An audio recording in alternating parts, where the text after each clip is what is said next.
Good evening. We take on the second part of the historical sketches on the famous, or maybe infamous, Borgia family.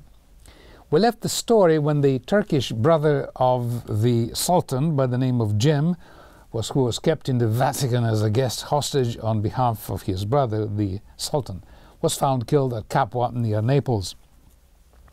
Historically speaking, when dealing with the Borgia family, it is difficult to separate the action of the Pope Alexander VI from those of his brood, especially in this case when one daughter and one son became as historical, famous as their father.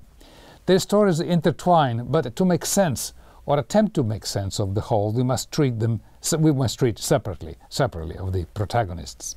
Therefore, we will concentrate for a moment on Cesare Borgia, the most famous of the five sons that he had from, 4 or 5 sons he had from Vannozza Cattani, of whom we spoke in the previous episode. There were also 4 other sons of the Pope, listed as born from unknown Roman women. Cesare Borgia is also known, as I said before, by the name of Valentino, because at one time he became the Duke of Valentinois is a French region. The policies of the Pope, his father, wavered between the alliances with France, with Spain, with the Empire, and with various Italian potentates. Potentates that, in turn, were also allied with one of the other powers, depending on the political wind. So you can imagine the confusion. Anyway, during a time when the Vatican was allied with France, the Pope and the King of France, Louis XII of Orleans, found Cesare a wife in the person of a fine French lady by the name of Charlotte d'Albret, who was the sister of the King of Navarre when France had not yet consolidated into the nation which we know as we know her today. One important reason for what appeared a sudden alliance between the Pope and France had to do with the tottering marriage of Louis XII with Joanne, the sister of the previous King of France, Charles VIII, the one who went to Naples, whom we met in the previous episode. Anyway, Louis XII wanted his marriage with Joanne annulled so that he could marry Anne of Brittany, Duchess of Brittany and widow of Charles VIII. And through this marriage, Louis XII would incorporate Brittany into the French kingdom. Pope Alexander VI agreed to the annulment, which is meaningful considering that only a few years later another pope denied the request by King Henry VIII to annul his marriage with Catherine of Aragon, a denial which, as you know, triggered the separation of the Church of England from the Church of Rome. But let's return to Valentino, who at the ripe age of 14 had already been created an apostolic notary and a canon in the diocese of Valencia in Spain, waiting to be named a cardinal. But our wills and fates do so contrary run that our devices still are overthrown, etc., as Shakespeare would say. Another of the Pope's lay sons, Juan Borgia, Duke of Candia, died in mysterious circumstances. His body was retrieved from the Tiber, and rumor had it that his brother Valentino had killed him. Left in a papal pickle, we could say, the Pope allowed Valentino to leave the cardinalship, to which he was not really suited, much preferring wine and women to the gospel. And when, after his marriage, he became the Duke of Valentinois, as we said before, an important feudal domain in France, the King of France also allotted to him an army of 16,000 men to be used as he saw fit. Valentino then added to the coat of arms of his family, represented by a bull, the lilies of France. As part of this exchange of marriages, armies and annulments, the Pope allowed the King of France to annex the Duchy of Milan and the Duchy of Naples. Now, well armed and well equipped, Valentino proceeded to tame the somewhat riotous rulers of the various towns in the territories of the Church proper, particularly the towns of Pesaro, Urbino, Camerino, and Rimini. In Pesaro, he dethroned Catherine Sforza, who had been sister-in-law of Lucretia Borgia, daughter of the Pope, when the Pope was allied with the rulers of Milan. And as part of this political cleansing, if you like, Valentino assembled the rulers of the riotous town at a convivial dinner in Pesaro, to which he had lured them under the pretense of a reconciliation and had them all killed during dinner. The Pope then declared Valentino Duke of Romagna, that is, ruler of all the territories previously held by the unruly feudal lords. And this happened in 1501, and the town of Cesena was chosen as the capital of this new kingdom. When the Pope died 2 years later in 1503, the Dukedom of Romagna dissolved, and the relatives of the assassinated previous feudal lords became again rulers of their respective towns. And in the words of Shakespeare, what is rule, reign, pomp, but earth and dust, and live it as we may, yet die we must. Succeeding Alexander VI was Julius II, a warmonger pope who hated the Borgias with a passion. He stripped Valentino of his titles and perquisites and arrested him and imprisoned him. But Valentino escaped and found refuge by the Viceroy of Spain in Naples. Here he tried to reassemble an army and remove from Pope the new Pope, Julius, from Rome, the new Pope, Julius II. But he was arrested, imprisoned, and then transferred to Spain, where the king and queen also wanted to try him for yet another murder, the murder of the husband of one of their cousins. Before the trial began, Valentino escaped and found refuge in Pamplona, today infamously famous for their disgusting spectacle as the romp of the bulls through the city. And at the time, the king of Navarre was John III of Albrecht, Valentino's brother-in-law, and this occurred in 1506. But just so happens that even in the kingdom of Navarre, the feudal lords were as unruly as they were in Italy in the states of the church. In Navarre, the king hired Valentino, given his experience in Italy, to subdue the rebel lords, and Valentino laid siege to the city of Viana, but on March 12, 1507, he was killed in combat. And inside the church of Viana, there is a commemorative plaque remembering Valentino. So much for this iconic character. Iconic, I say, because whether seriously or ironically, Valentino was described as the ideal model of a prince in Machiavelli's famous book, The Prince, inspiration to many rulers ever since and even up to today, especially those more corrupt, we may say. Now we can return to the Pope, whom we left after he agreed to let the King of France, Charles VIII, cross the papal territories on his way to reclaim Naples as an Angevin kingdom. Valentino was to accompany the King of France to Naples as a hostage to ensure that the Pope would not retract from his commitment. But Valentino mysteriously vanished from the retinue of Charles VIII, who, Charles VIII that is, conquered Naples without difficulties, and this happened in February 1495. The King of Naples fled to the island of Ischia, but the French triumph did not last long. The following month, the Italian states plus Spain plus the Empire, which means, of course, mostly Germany, formed a league called the Sacred League, with the idea of chasing the French out of Italy. The Pope also subscribed to the league, eating his previous words. In fact, when Charles VIII passed through Rome on his way back to France, the Pope thought it safer to take refuge in another town of Perugia. On this way back to France, Charles VIII fought the League on the July the 7th of 1495 in a lovely valley of the Apennines in a place called Fornovo, which I went to visit on the 500th anniversary of this battle. But now this is a very peaceful place in the province of Parma, mostly known for the Parmesan cheese. But I digress.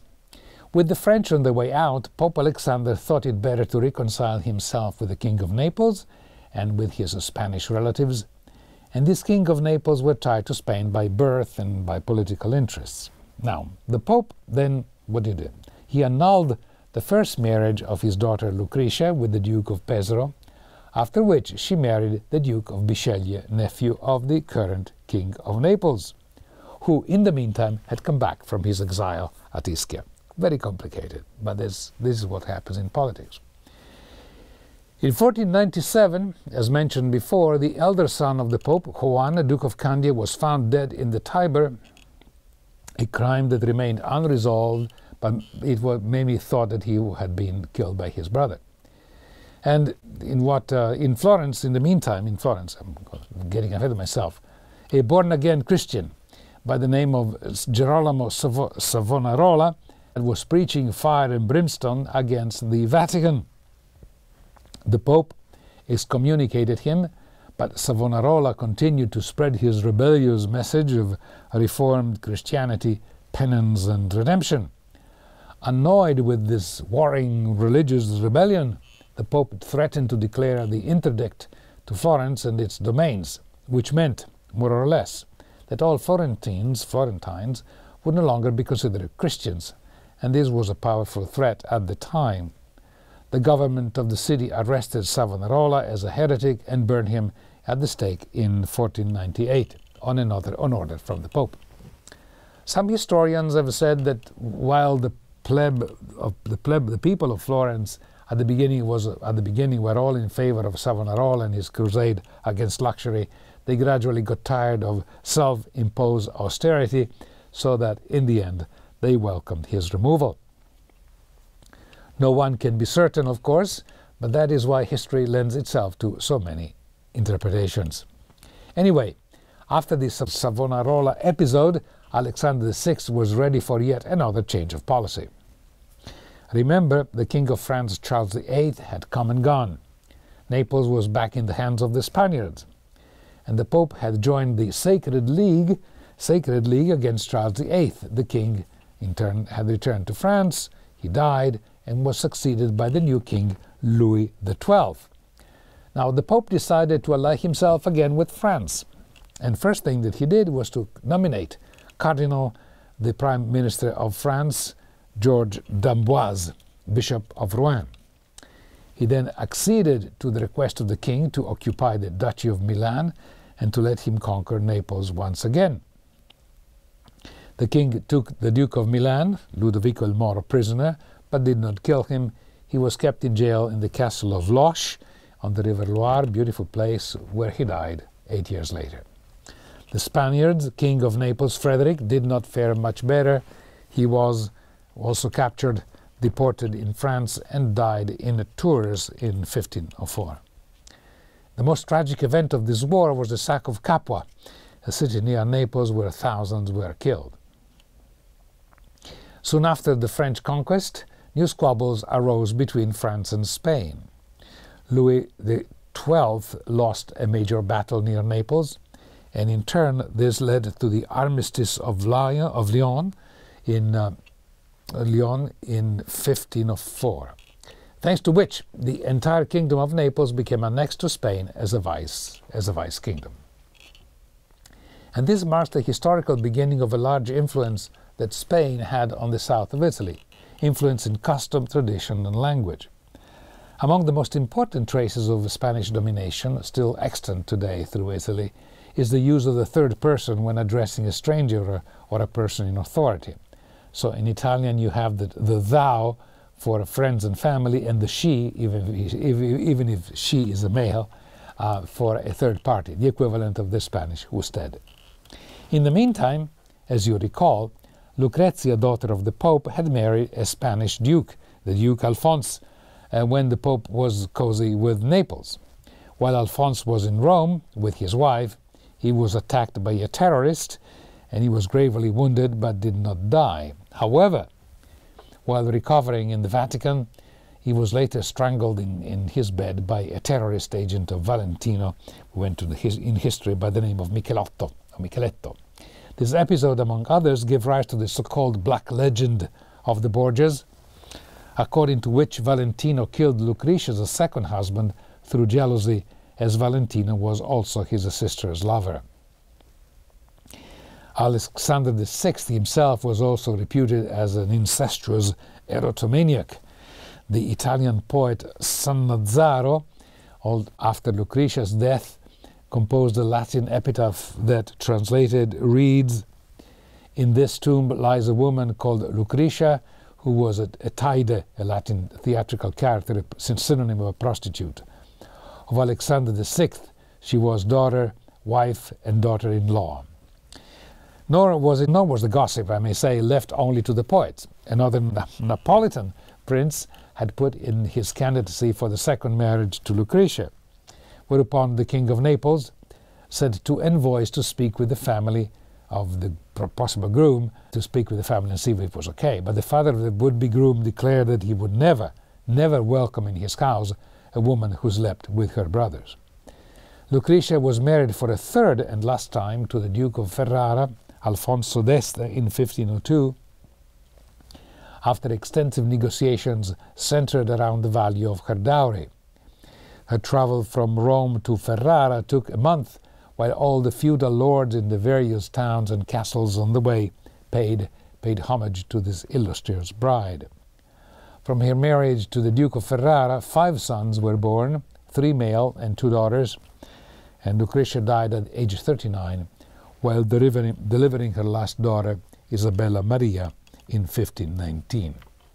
In 1503, Alexander VI fell ill with malaria and died on August 18th of that month, 1503 of August.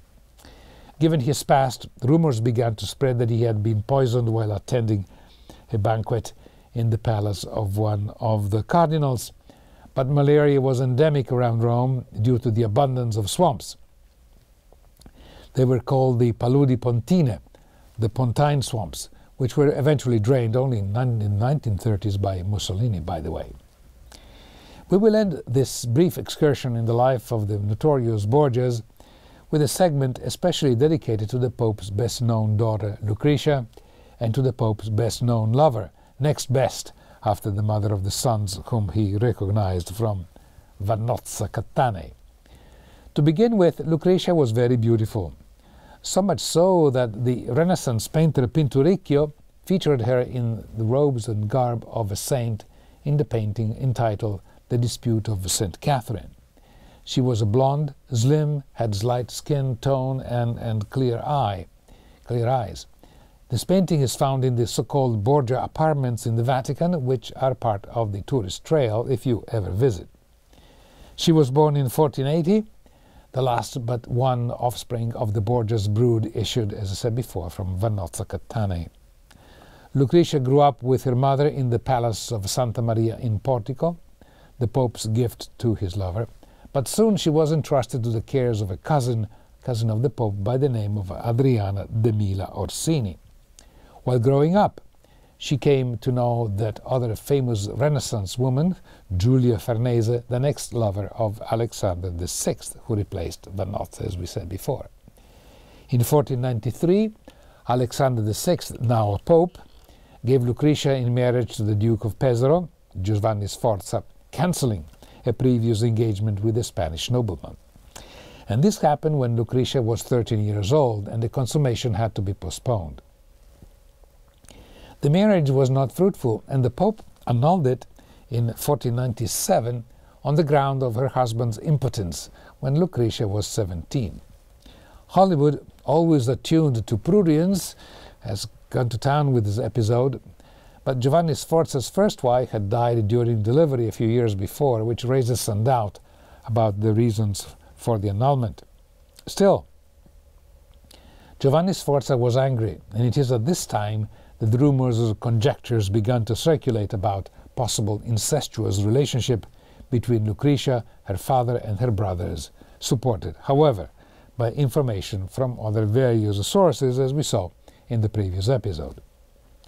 Somewhat disappointed from her marital experience, Lucretia intended to become a nun in the convent of St. Sistus in Rome, but while there she had a relationship with a court page by the name of Pedro Calderon, shortened in the nickname of Perotto.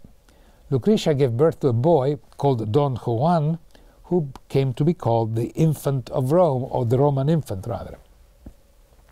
Since it was politically important that Lucretia in her next marriage be considered a virgin, the Pope first registered the Roman infant as the son of Valentino, his son, and of an unknown Roman woman.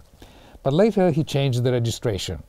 The Roman infant was listed as another son of the Pope himself and of an unknown Roman woman.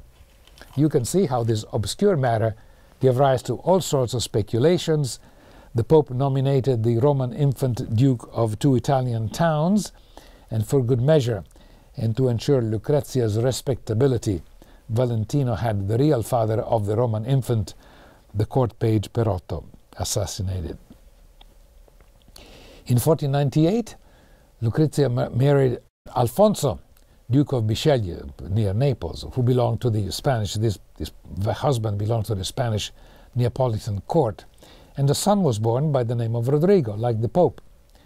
Then, for political reasons connected with the shifting of influences between France and Spain, the Pope and the Italian feudal states, the Pope distanced himself from Naples, favored the French, as we saw before, and Valentino had the Duke of Bisceglie killed, making Lucretia a widow.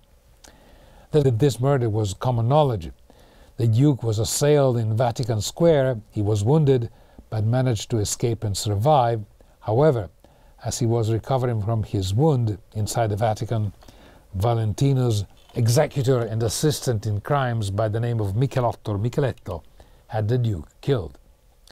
A diplomat who was in Rome at the time, wrote, "In Rome it had been divulged that to kill Lucretia's husband are the Borgias themselves, because in that palace there are so many hatreds, old and new, and so much envy and jealousy, both political and of another nature, that these types of scandals are inevitable."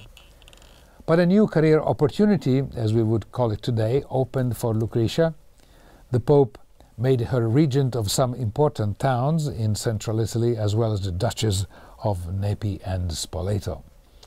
Not only, but during a time when the Pope had to travel south with an army to defeat the rebellious lords of the papal state, he made her vice-pope, or we should say today vice-popess, with power to impart orders to the cardinals, though she had no background or training in ecclesiastical matters. Her third and last marriage was the longest and most successful, with Alfonso d'Este, son of the Duke of Ferrara, and eventually Duke himself after the death of his father. The negotiations for this marriage were long and drawn out and would almost deserve a special episode. The Estes were one of the most ancient noble families in Italy and were tied by marriage and alliance with the family of the Gonzaga in Mantua. The idea of Lucretia entering into the Este family was at first terrifying given her notorious past, but they could not, however, disobey the Pope all that easily. At first, they replied that the Duke Alfonso had already been promised as a husband to a French duchess. But the Pope's agent was not easily dismissed. He said, if the firstborn of the Este was already engaged, why not give Lucretia to the second-born of the Estes, assigning to him the feud of another town, in the case that is the city of Modena. The Este father rejected this idea because that would have meant splitting his dukedom, whereas he actually wanted to expand it.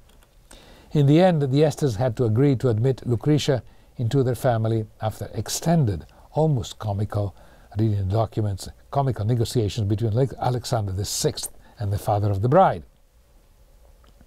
Eventually, the legation from Ferrara that was to accompany to Lucretia to her new residence arrived in Rome.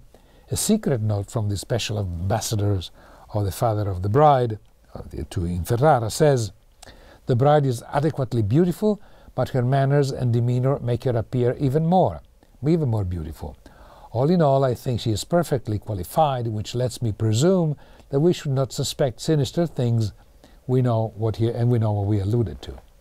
I think that you and the groom, Don Alfonso, will be satisfied, because she has grace in everything, along with modesty, honesty, and beauty. Furthermore, she is Catholic and shows that she is afraid of God."